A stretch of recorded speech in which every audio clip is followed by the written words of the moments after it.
मैं श्री भगवान फीटर अन्वेषक माँ गुलजारी भरत ITI कंसो मऊ यूट्यूब में आप सबों का स्वागत करते हैं। आज हम इस वीडियो में बियरिंग के बारे में बताना चाह रहे हैं। बियरिंग, सबसे पहले हम उसका इंट्रोडक्शन यानी परिचय बताना चाह रहे हैं।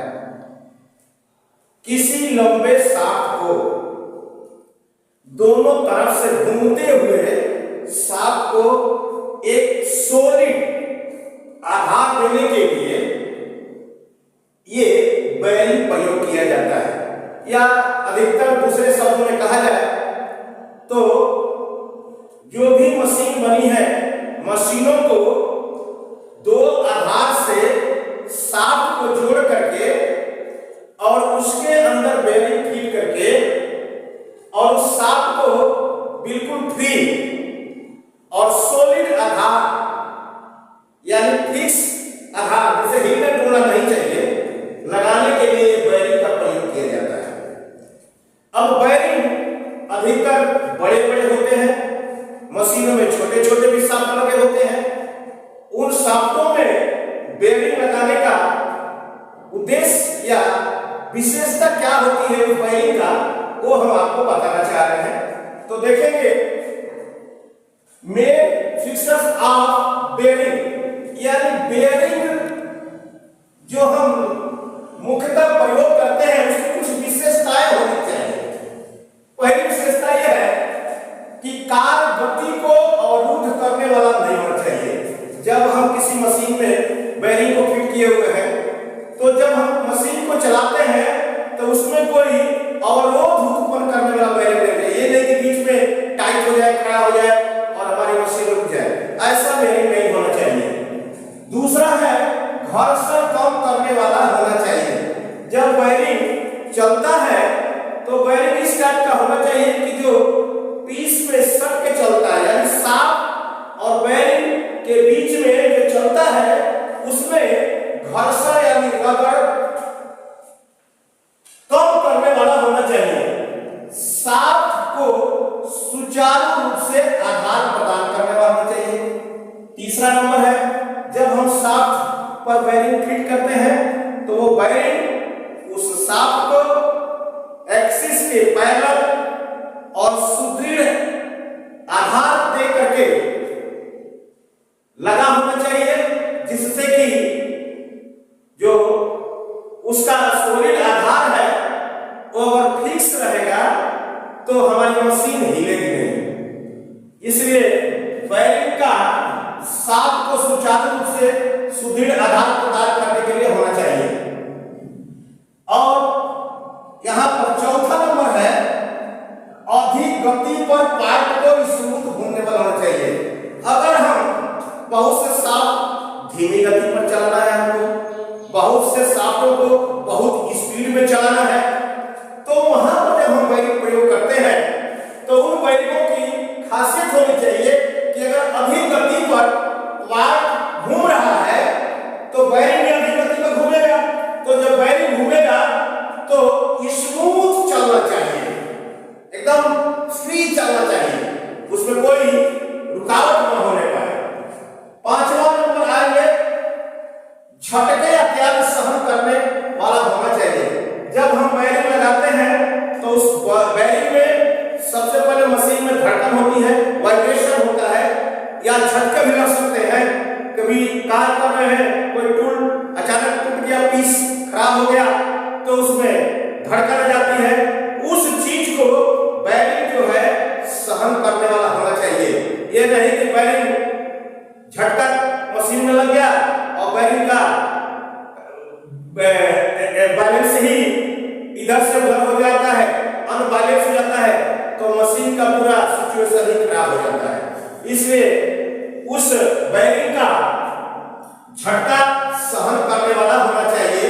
धड़कन अगर होती है तो उसको सहन करने वाला होना चाहिए, ये खासियत है।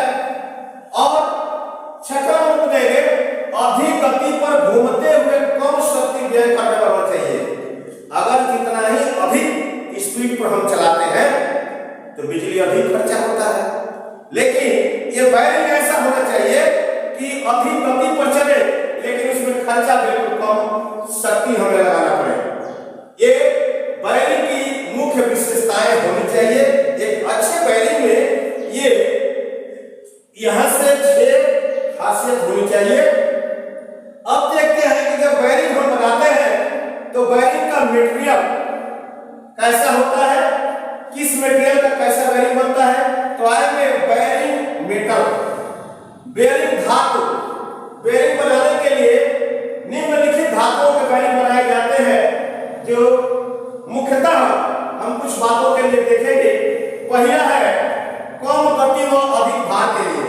कुछ बैरिंग ऐसे बनते हैं जिनको बहुत धीमी गति पर चलाते हैं तो अधिक उस पर लोड पड़ता है। तो अधिक लोड के लिए जो हम बैरिंग बनाएंगे जिसकी गति कम होगी शाफ्ट की, लेकिन लोड अधिक होगा, तो उसको कास्ट आयरन यानी हलवा लोहा का हम उसका बैरिंग बनाते हैं। दूसरा नंबर है अधिक गति व अधिक भार के लिए। अधिक गति यानी हाई स्पीड और अधिक लोड यानी सबसे हैवी लोड के लिए ब्रोंज मटेरियल का बैरिंग बहुत बढ़िया होता है। उसके बाद है तीसरा number shell bearing. Shell bearing white metal या डेविड मेटल से बनाते हैं तो बहुत अच्छा बनेगा। उसमें बैरिंग के अतिरिक्त और भी आते हैं मटेरियल जिसके द्वारा हम बैरिंग को बनाते हैं, जैसे cadmium steel, chromium steel, copper, carbon steel copper, aluminium तथा सिल्वर व एलॉय स्टील के बैरिंग भी बनाए जाते हैं। इनके बाद अब हम आते हैं टाइप्स ऑफ बैरिंग। अब बैरिंग कितने प्रकार के होते हैं, तो बैरिंग को देखेंगे। यहां पर लिखा हुआ है बैरिंग कार्य, आकार तथा डिजाइन के अनुसार कई प्रकार के होते हैं, लेकिन हम यहां पर मुख्यतः 2 तरह के यूज करते हैं, जिसमें लिखा हुआ है 22 से आकार के अनुसार बैरिंग मुख्यतः 2 भागों में बांटा गया है। बैरिंग को मुख्यतः 2 भागों में बांटा गया है। पहला है फ्लैट बैरिंग, फ्लैट से बैरिंग। फ्लैट मतलब होता है चपटा, चपटे बैरिंग। चपटे बैरिंग यानी फ्लैट बैरिंग ये अधिकतर किसी भी सरफेस को स्लाइड करने के लिए लगाया जाता है। जैसे आप लोग देखे होंगे tool end cutter grinder, surface grinder और लेथ मशीन के बेड के ऊपर कैरिज को स्लाइड करने के लिए, बहुत स्मूथ स्लाइड करने के लिए लगा होता है।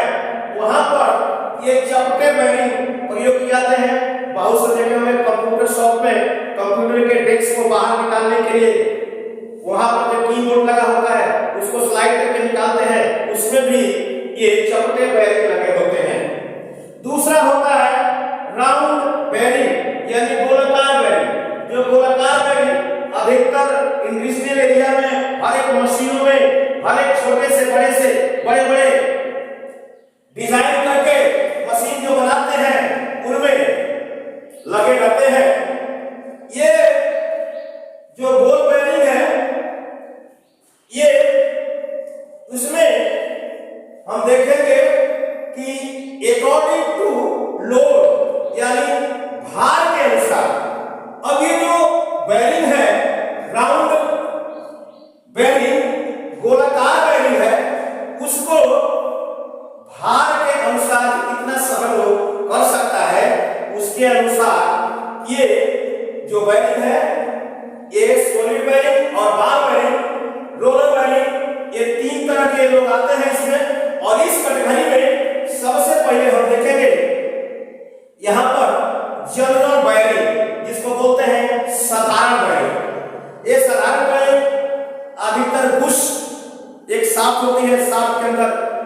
बुश लगा करके और कम स्पीड पर चलाते हैं, और जब शाफ्ट चलते चलते घिस जाता है तो बुश भी बदलना पड़ता है और शाफ्ट भी बदलना पड़ता है।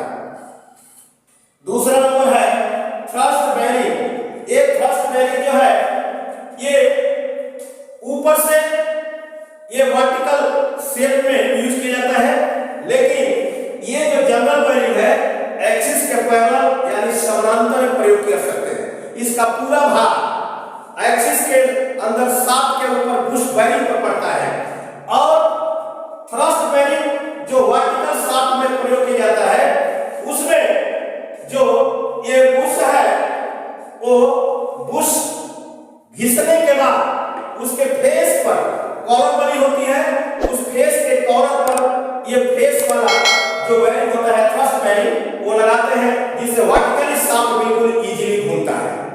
तीसरे नंबर पर आते हैं पिवट बेयरिंग। पिवट बेयरिंग नीचे के तरफ शाफ्ट आता है, ये भी स्लाइड करने के किसी बुश के अंदर वर्टिकल ही काम करने के लिए होता है। जैसे आटा चक्की में आप देखे होंगे नीचे से जो एक बड़ी पुली लगी होती है चौड़ी वाली, जिसको चलाने के लिए नीचे के साइड में ये बेयरिंग फिट होता है, उसको बोलते हैं पिवट बेयरिंग। और चौथा नंबर होता है गाइड बेयरिंग। ये गाइड बेयरिंग जब किसी कार्य को हम करते हैं जीपीएस पिक्चर में तो एक बुश दूसरे बुश में जब शाफ्ट जाती है तो एक जो बुश है उस शाफ्ट को गाइड करके बिल्कुल सीधा रखने के लिए, ये स्लाइड करने के लिए या इजीली घूमने के लिए उसमें हम डाल करके उस चीज को यूज करते हैं या प्रयोग करते हैं, तो उसको बोलते हैं गाइड बेयरिंग। अब आते हैं हम अकॉर्डिंग टू फ्रिक्शन, घर्षण के अनुसार जब दो चीज बुश और शाफ्ट जब चलता है यानी घूमता है गोलाई में, तो क्या होता है कि ये दोनों में रगड़ पैदा होती है। रगड़ जब पैदा होती है उसको बोलते हैं फ्रिक्शन बेयरिंग। फ्रिक्शन बेयरिंग दो प्रकार के होते हैं इस फ्रिक्शन बेयरिंग में, एक होता है घर्षण बेयरिंग, एक होता है एंटी फ्रिक्शन बेयरिंग। जो फ्रिक्शन बेयरिंग और एंटी फ्रिक्शन बेयरिंग इसमें घर्षण होता है, एंटी फ्रिक्शन में घर्षण नहीं होता है। अब आएंगे हम फ्रिक्शन बेयरिंग, ये पहला का पहला ये चार तरह के होते हैं। पहला होता है उसमें सॉलिड बेयरिंग। सॉलिड बेयरिंग मतलब ठोस बेयरिंग है। यहां पर देखेंगे ये बुश इस शाफ्ट में फिट हो गया और ये जब कम गति पर चलेगा तो ये रगड़ खाएगा, रगड़ खाने के बाद ये शाफ्ट घिस जाएगी। इसको बचाने के लिए ऊपर से एक होल करके इसके अंदर लुब्रिकेशन करने के लिए या तेल डालने के लिए रास्ता बना होता है, जो ऊपर से डाल देंगे तो ये शाफ्ट चलती रहेगी और कम घिसेगा, चाहे शाफ्ट घिसे चाहे बुश घिसे। लेकिन दोनों में हम तेल जब डालते हैं तो ये तेल इस होल से पूरे गोलाई में सर्किल करके चला जाता है और चारों तरफ फैल जाता है। उसके बाद दूसरा नंबर आता है बुश बेयरिंग। कहीं कहीं देखे हैं हम, जैसे यहाँ पर लगा हुआ है बुश, इसमें कोई शाफ्ट चल रही है, शाफ्ट चलते चलते घिस जाती है या बुश का साइज बढ़ जाता है, तो हमें इस कपलिंग को ही पूरा बदलना पड़ सकता है। लेकिन अगर बुश लगा होगा तो इस बुश को निकाल करके और इसी साइज का हम बुश दूसरा लगा करके और फिर कार्य कर सकते हैं। इसलिए ये इससे अधिक ये यूजफुल होता है, जिसको बुश बेयरिंग कहते हैं। सेल बेयरिंग, सेल बेयरिंग होता है जो कि चलते चलते एक कपलिंग में या हाउसिंग में शाफ्ट जब घिस जाती है चाहे बुश कट जाता है तो मटेरियल को गर्म करके उसके अंदर डाल करके सेम का ढाल लेंगे और ढालने के बाद फिर उसको बेयरिंग के साइज का हम बना लेते हैं, तो उसको बोलते हैं सेल बेयरिंग। अब आते हैं स्प्लिट बेयरिंग। स्प्लिट बेयरिंग, ये स्प्लिट बेयरिंग ये बुश को दो भागों में बना होता है और दोनों भागों को जोड़ करके हाउसिंग में फिट किया होता है, और ये दोनों का डायमीटर सेम होता है, एक ही साथ बना करके ग्राइंड करके इसमें लगाया जाता है और तब ये दो पीस में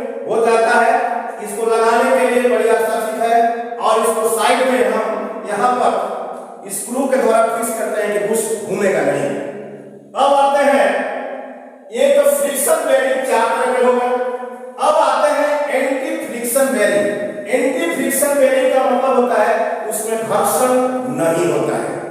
घर्षण नहीं होता है। कैसे घर्षण नहीं होता है?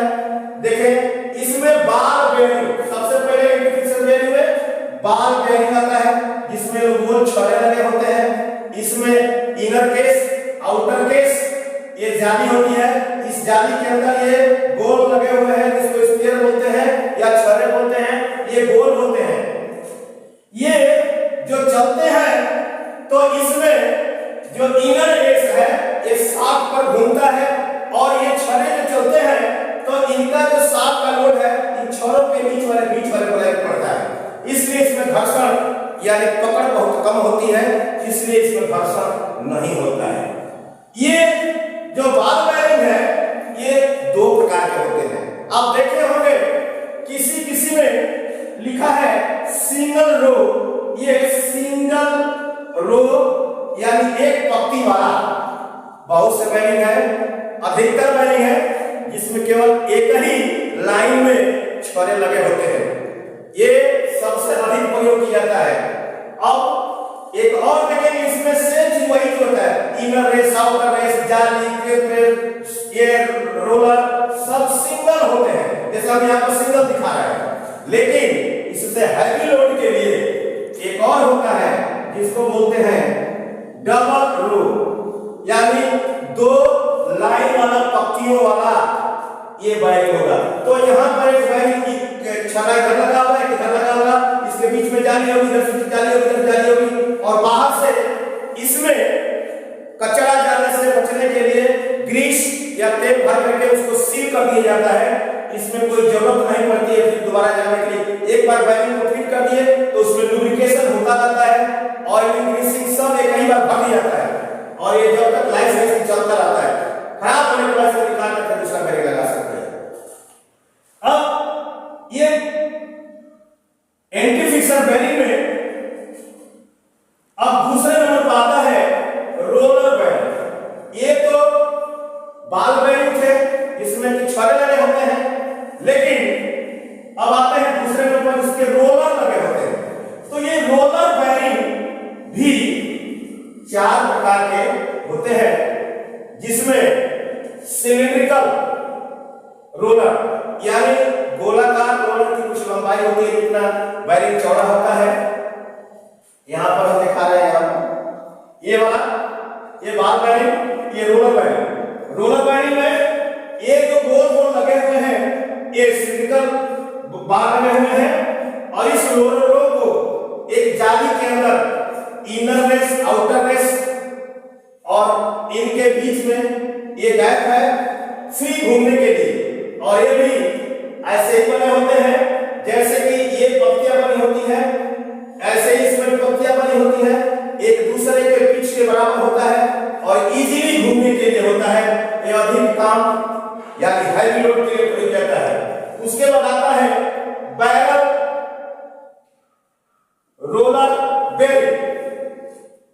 बैरल ये वाला देखेंगे, इस बेरिंग की खासियत है कि जो इसमें इसके रोलर लगे होते हैं वो ढोलक के आकार के होते हैं।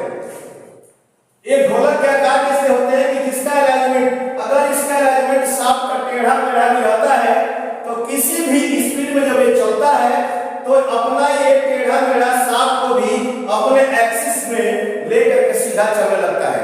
इसलिए इसमें कोई परेशानी नहीं आती है, ना कोई रुकावट करता है और ना कोई अवरोध उत्पन्न करता है। ये अब आएंगे हम तीसरे नंबर सी नंबर पर, नीडल रोलर बेरिंग। नीडल का मतलब होता है सुई। बहुत बारीक, बहुत एक्यूरेट और ग्राइंडिंग किए हुए ये रोलर लगे होते हैं और ये हाई स्पीड के लिए होता है।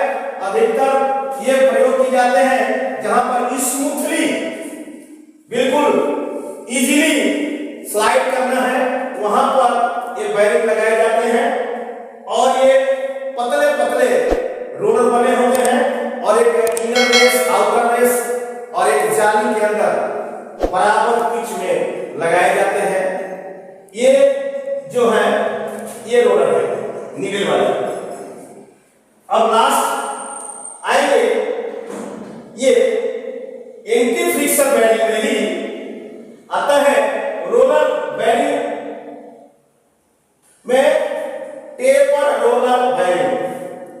इसके छर्रे यानी रोलर ये तिरछे में होते हैं यानी टेपर नुमा होता है। यहां ध्यान से देखेंगे, यहां पर रोलर को दिखाया गया है, ये जालियां है और इसमें इनर रेस आउटर रेस सभी है। और यहां पर देखेंगे हम, मान लीजिए ये शाफ्ट है,